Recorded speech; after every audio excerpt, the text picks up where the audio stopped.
In this reel mga kabayan ay ikakating natin yung ating monkey's tail. Ayan. So marami tayong monkey's tail na ano guys, bagong siniparate, but this time is kailangan ko pa siyang mas dumami. So yung medyo mga mamahaba na mga kabayan, ikakat natin siya, and then mayroon namang dalawa dito. Ayan, mayroon siyang actually tatlo kasi may maliit dyan. Ayan o, may maliit na sumingit dyan.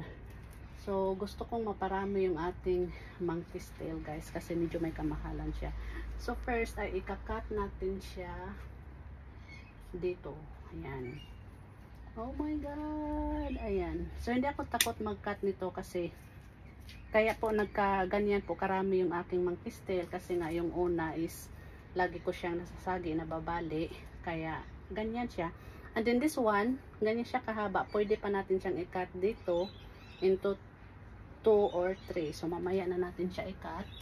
Puputulin muna natin yung iba dito na mahaba mga kabayan. So yan po yung ating mga ginagawa dito sa ating garden. So this one is mayroon ding isa. Kailangan din natin siyang i-cut sa bandang dito. Ayan. So mabilis lang po yan siya magkaroon ng mga sanga. So ikakat pa natin yung iba guys.